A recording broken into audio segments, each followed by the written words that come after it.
Hello and welcome back to Might and Magic 3 Isles of Terra. Let's start this game for real now, and simply pressing start a new game. And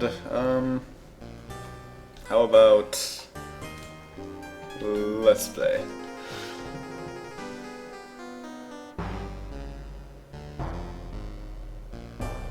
Loading times, yay.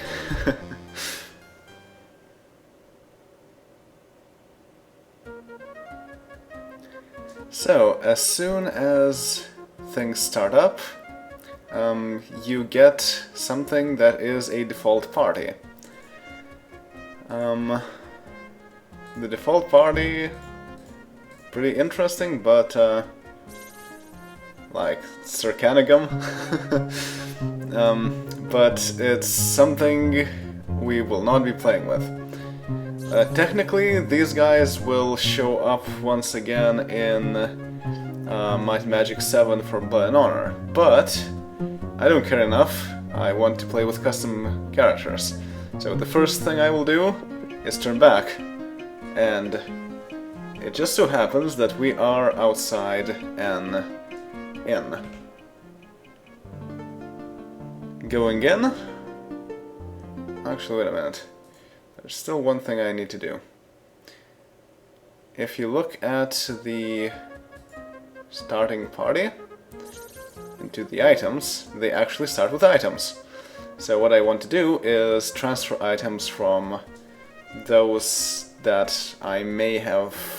well, I might want to use their pictures and give it to someone I will not. So I definitely won't use that guy's picture, so let's just give these to him. One of the things that when I first started playing the game I didn't really get is how to transfer items, because unlike in the previous games there's no way to press a button to choose who to transfer to, but it's really simple. You just press and click on the person you want to transfer the things to. Or you can use the F1, F something else. Can you hold more items? No. That's still quite a lot of items to hold. It's 18 in total. Yeah, not bad. Who else will I not use? Yeah, let's give it to that guy.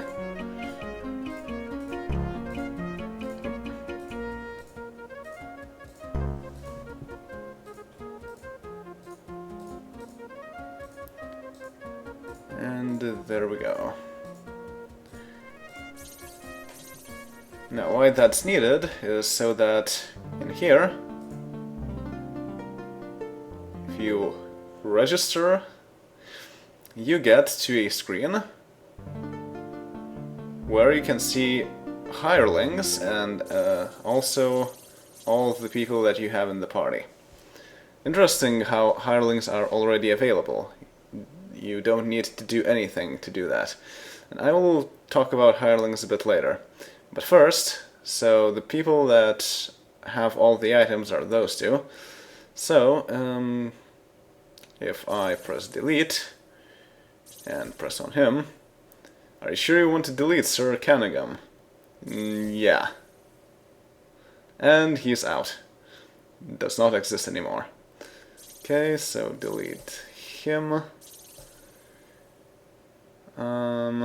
If you try to delete these guys, it says that you cannot do that.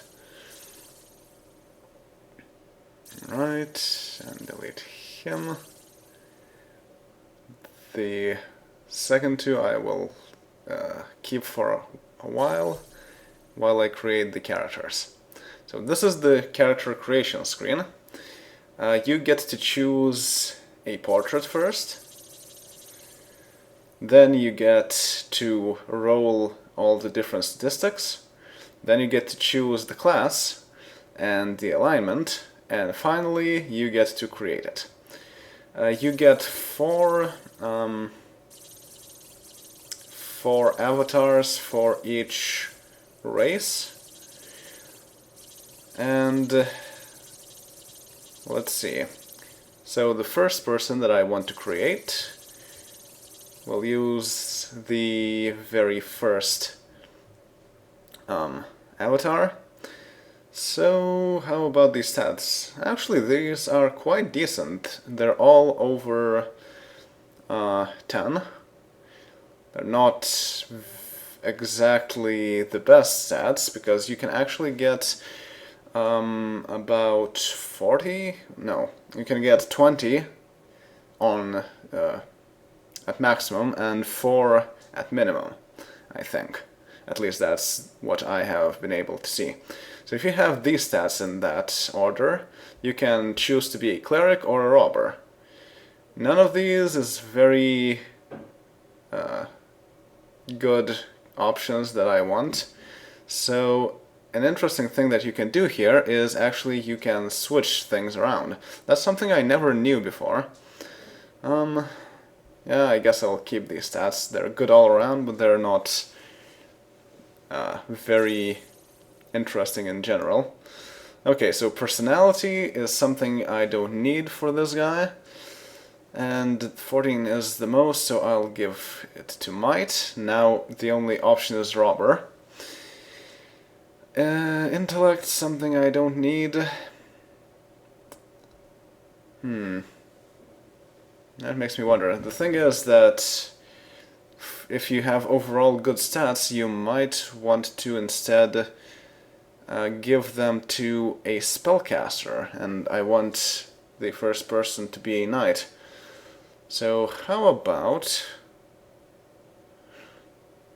we create something different? Let's get intellect and personality at 14. You can see other things opening now. The next will be endurance, I think. Speed is also important. Accuracy, luck, might not so much.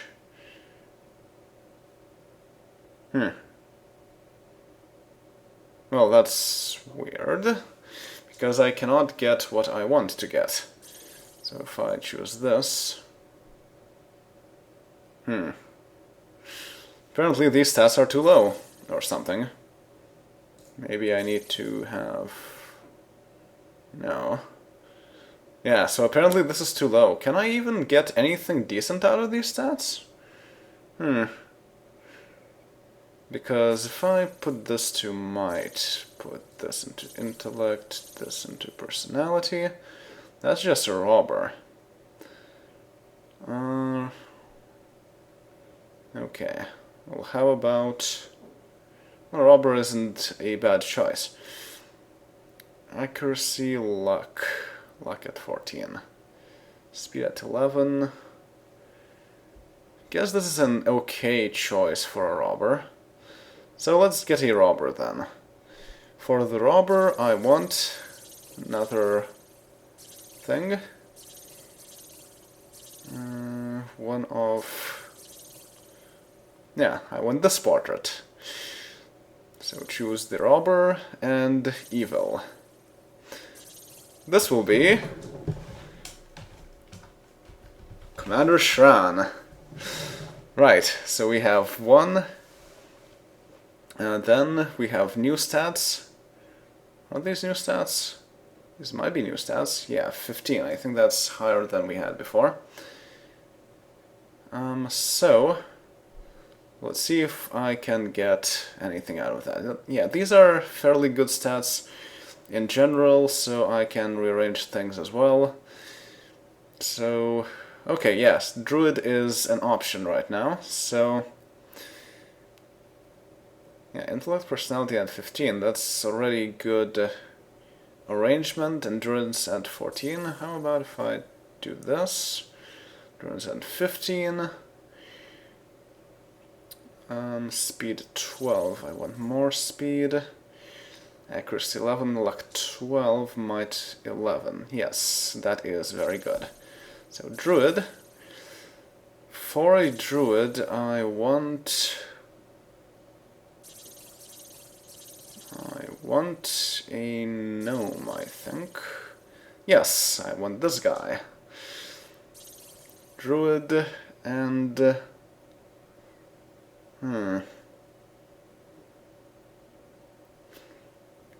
good, neutral, or evil, I wonder. Probably neutral. And create. And of course this will be our Dr. Phlox. Then these stats are actually fairly bad. 2 are very low. So let's roll new stats. Oh dear, these are terrible. Terrible. Wow, these are really good. Alright. Yeah, only 2 at 15 and everything else is 13. Definitely keeping that. Can I get a knight? Yes, I can. So might at 15, then I want endurance at 15 as well. Everything else, yeah, everything else can stay as it is. And let's choose, well, even then, these are again very good stats for a spellcaster. So how about if I choose a paladin? Yeah, a paladin is a good choice. And then I probably want to switch might and personality. Yeah, okay, that looks good. Alright, good, and yeah, things reset. That's not very nice, but not much I can do. So, Paladin, good. With this avatar, create, and this will be Reed. Malcolm Reed. Alright, what's next? We still have a few things to go through. Well, these are good stats too.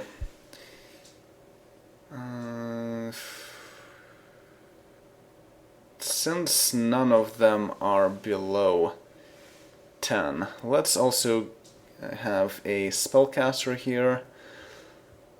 Either a cleric or a sorcerer, if I can get either of them. So most into personality, then speed is quite important, endurance is also quite important. I think endurance is a bit more important than speed. Then goes speed, then intellect is least important.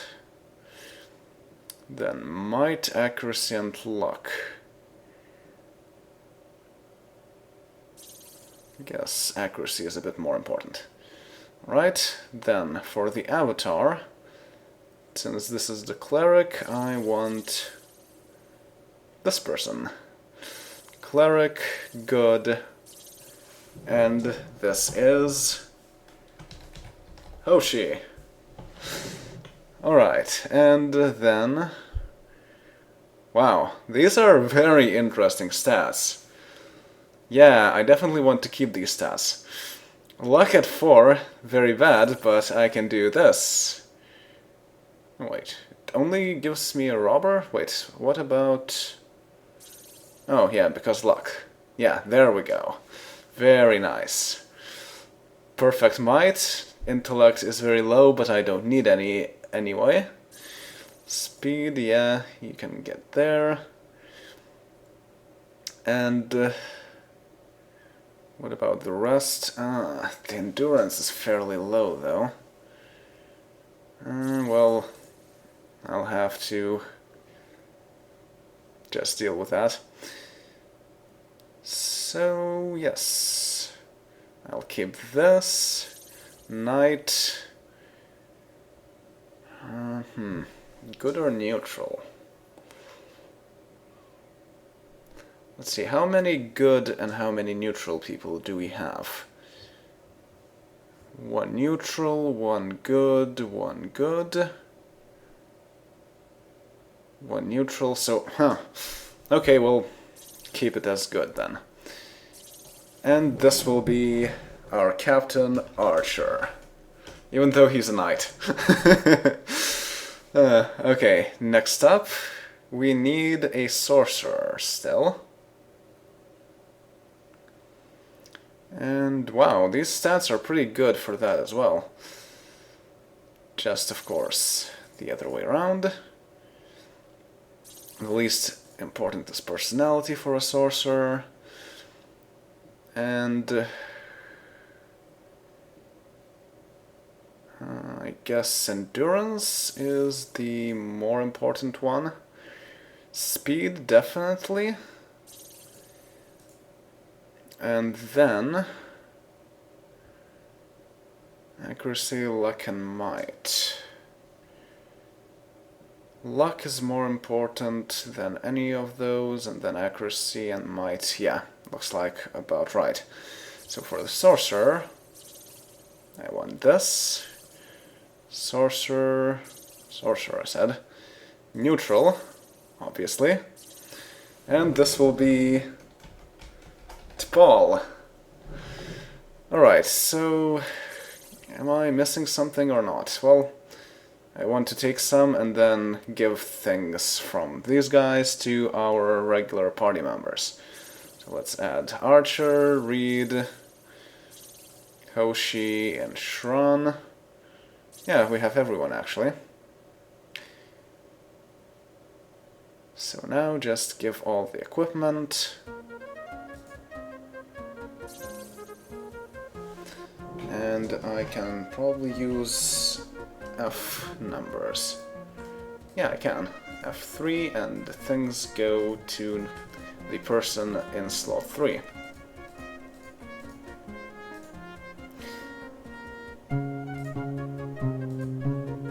Alright, Archer's backpack's full.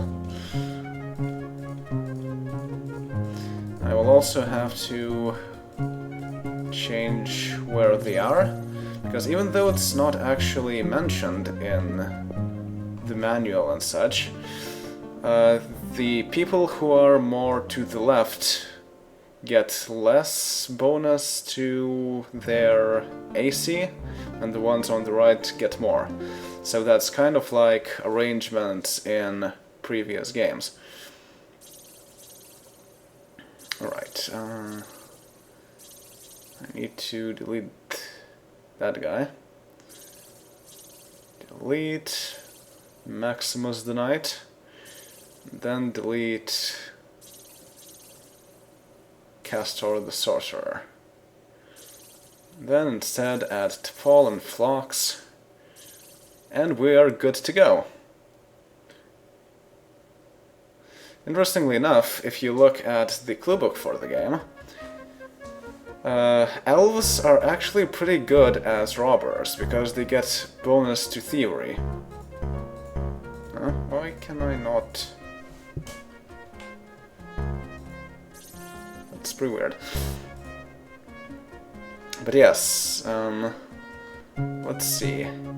Shran, the male evil elf robber. He has theory of 42, which is amazing for a starting thing. Robbers get, I think, 30 at start, and then elves get a bonus on top of that, so that's cool. Alright, I want to rearrange things.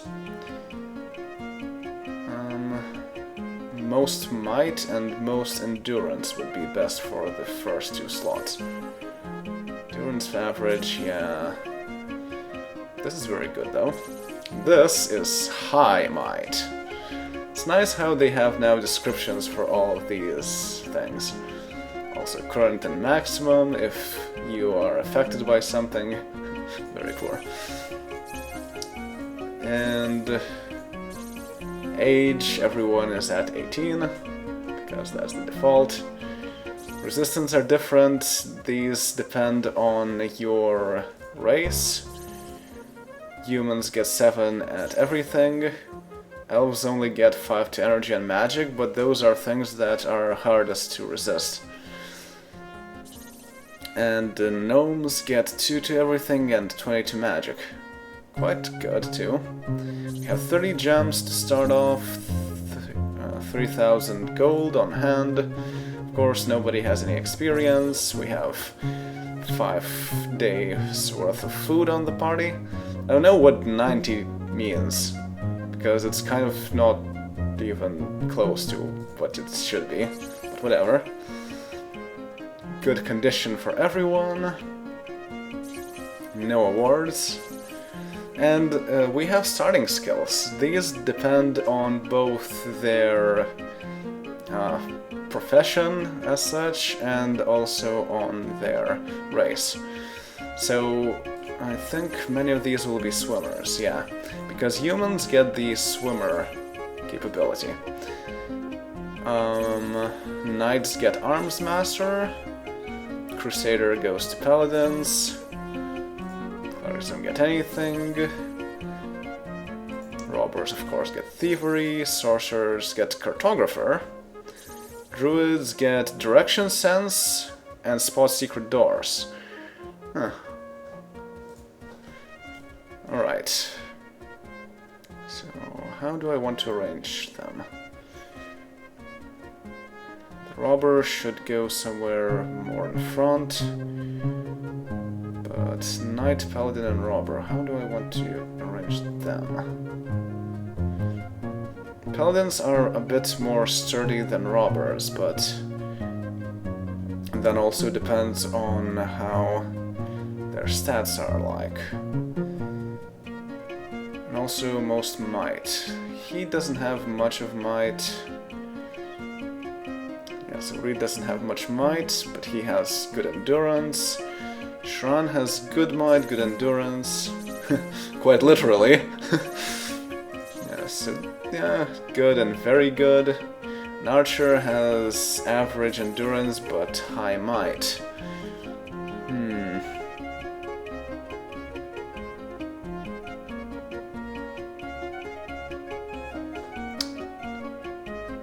Well, I guess endurance is a bit more important, since archer can do all of the strong things, then I can afford to have Reed in the second slot doing all the endurance things. And then I'll put Shran into slot 3. Then we have Hoshi here, T'Pol in the back, and Phlox in the back. Alright, so exchange with Hoshi. I want Phlox to be somewhere more to the start, as well as, yeah. So T'Pol needs to go to the very back. And Phlox or Hoshi, who should be more in front? Phlox has more endurance, but I think clerics actually get to wear better armor. Yeah, and everyone has a bit of AC. Why is it this black? That's pretty weird. Yeah, so a bit of natural endurance, a bit of natural AC due to speed. The more speed you have, the more AC you get. It also, like I said, depends on the place you are in the party. Unlike previous games, this game does not actually have any safe spots.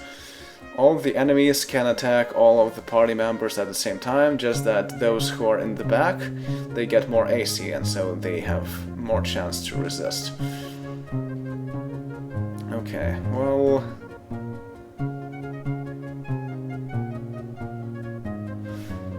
maybe I need to put Phlox in front. The thing is, druids are actually more better at the whole melee thing than clerics are. But clerics have more defense. Okay, I guess I'll exchange Phlox here. And since our good Dr. Phlox has directional sense, you can see in the gem here, east, south, west, north. Normally this would read 3 to say that this is about Might and Magic 3. So for now, let's save.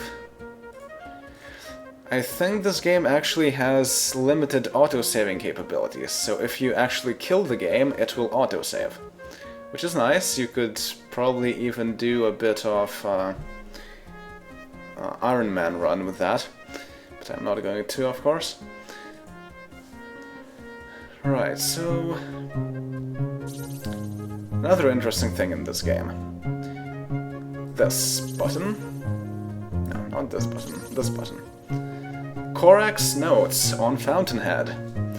In the days when Fountainhead was created, Morphose was summoned to be its protector, but the Rat Overlord captured him and locked him in a magical cell, allowing the Moose Rats to run free in the town, along with their allies that take shape from the green ooze. Morphose must be freed to lift the curse of ooze. So all of the current quests: find Morphose, the protector of Fountainhead, and release him from his magic cell.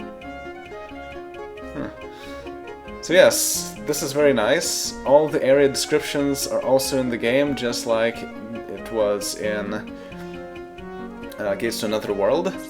And this time we also get the current quests, so we actually know what we're supposed to do in this game.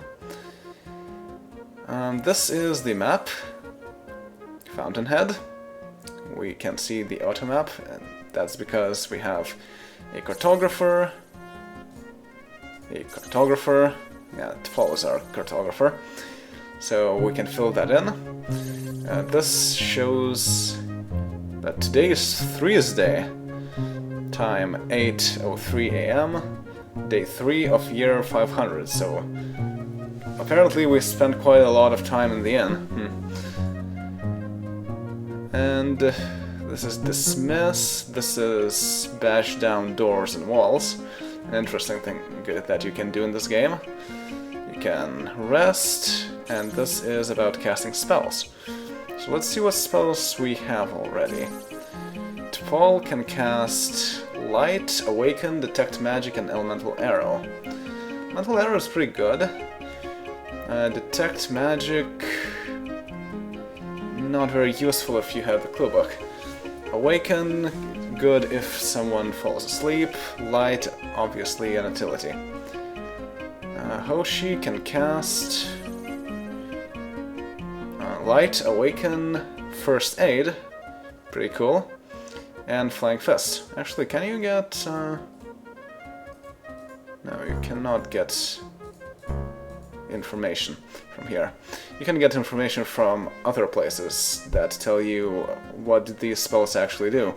Again, very nice. You compared to Gates to Another World, here you get all the spell lists and even the descriptions of the spells. So this game is indeed the first game in the series that you can play without the need of any cluebook whatsoever. That's very nice. Alright, then Phlox can cast Light, Awaken, First Aid, and Detect Magic. Quite similar spells, but that's because we are at level 1. And Shran cannot cast anything, of course. Reed can cast Light and nothing else. So the difference between Paladins and Clerics is that Paladins can still learn everything that Clerics can, but they get less spell points. So as you can see, Reed has only 2 spell points. Meanwhile, Hoshi has 5 spell points, so that's more than twice as many. So that's why you want to have Clerics in the party, even though they're not that good at actually attacking things. Now, my plan here, and why I chose a party like this, is to have T'Pol serve as our offensive spellcaster, to cast all those nice spells. Then have Hoshi be the offensive clerical spellcaster. Since we don't have any other people who can cast all of those sorcerer spells, T'Pol will have to double as some of the sorcerer spellcaster, and that leaves Hoshi as the person who can focus entirely on the clerical offensive spells. Then Dr. Phlox will be our doctor, obviously. Druids are by far the best when it comes to casting all the healing spells, which is interesting.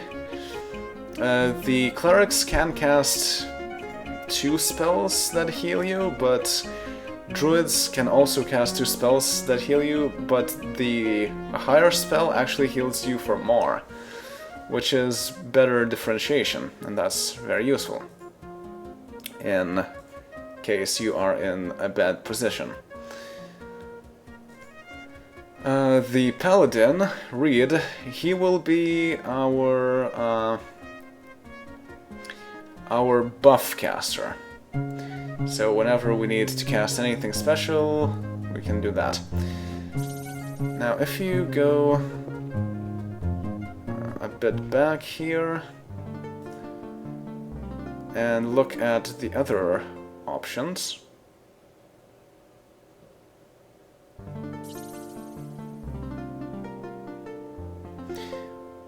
now that you can get. So druids are actually the best in terms of being able to fight and sustain damage from all the types of spellcasters. Sorcerers are by far the most squishy ones, and clerics are somewhere, well, quite comparable to druids because they can use quite good armor, but they don't get as many hit points and such. From the other classes, archers are also the most squishy of the 3, from archers, rangers, and paladins. So I don't really see much point to taking archers with you unless you don't want to take an actual sorcerer. So paladins can cast clerical spells, of course, and they can equip almost everything that you can find, which means that their AC will be the highest. Knights can definitely equip absolutely everything, including things that would only be available to ninjas, but they cannot cast anything. Rangers are actually the most HP having class from the 3. They're kind of like what barbarians are to knights, so that's what rangers are to paladins. They're good at a different angle, basically. So barbarians have a lot of HP, but they cannot wield all of those items. And since I kind of want items to be worn, and things to make sense in universe, I just want to have a party like this. So we have roles. Obviously we need also 1 robber so that we could open all those chests. Reportedly a ninja is also a fairly good choice, especially if you use the right person to get a high thievery amount. But, well, I still want to be able to open everything, so I just have a robber. They're still fairly good at fighting, so that's good. So that's that. You can save at any time now, which is amazing. And I will see you all next time. Later.